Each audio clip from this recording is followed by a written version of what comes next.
Hello प्यारे बच्चों, कैसे हैं आप सब। आशा करते हैं आप सब ठीक होंगे। आज हम पढ़ने जा रहे हैं कक्षा 5 की पाठ्य पुस्तक। तो चलिए प्रारंभ करते हैं।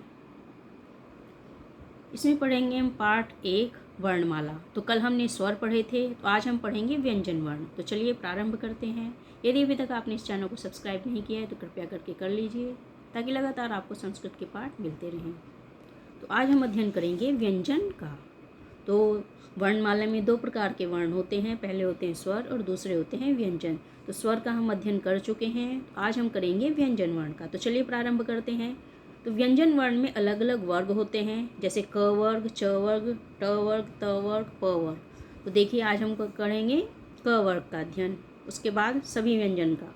तो चलिए देखिए क वर्ग। क से कपिह, कपिह अर्थात बंदर।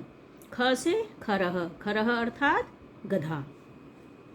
ग से गजह, गजह अर्थात हाथी। घ से घटह, घटह अर्थात घड़ा। और ये हो जाएगा हमारा अंगा खाली। अब है च वर्ग। च से चक्रम, चक्रम अर्थात चक्र। छ से छत्रम, छत्रम अर्थात छाता। ज से जलम, जलम अर्थात पानी। झ से झषह, झषह अर्थात मछली। फिर अंग खाली। अब है हमारा ट वर्ग। ट से टंकिका, टंकिका अर्थात कुल्हाड़ी। ठ से ठटकह, ठटकह अर्थात ठठेरा। ड से डमरूह, डमरूह अर्थात डमरू। ढ से ढक्का, ढक्का अर्थात ढोलक। अब है ये हमारा अणय खाली। अब है हमारा त वर्ग।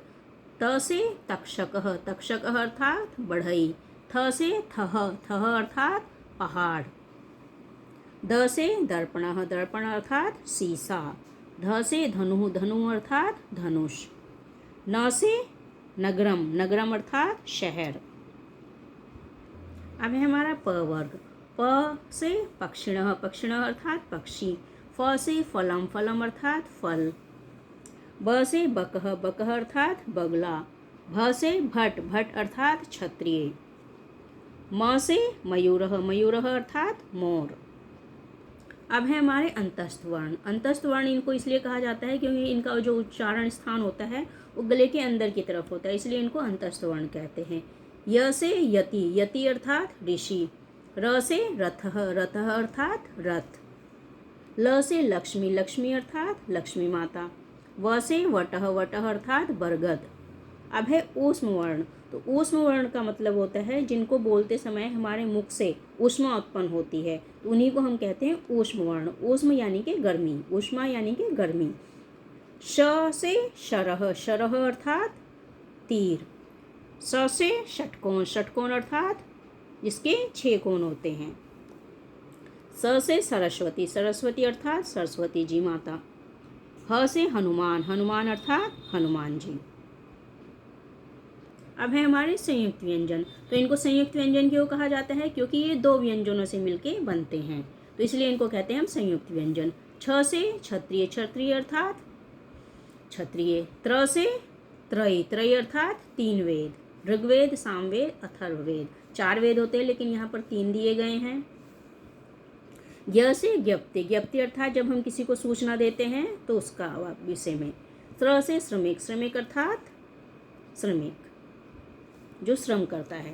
तो चलिए देखिए यहाँ पर ये हमारे शब्द अर्थ हैं। छ से क्षत्रिय, त्र से त्रयी 3, ज्ञप्ति घोषणा, श्रमिक मजदूर। तो देखिए तो आज हमने क्या अध्ययन किया, व्यंजन वर्ण का अध्ययन किया। कल हमने स्वर का अध्ययन किया था।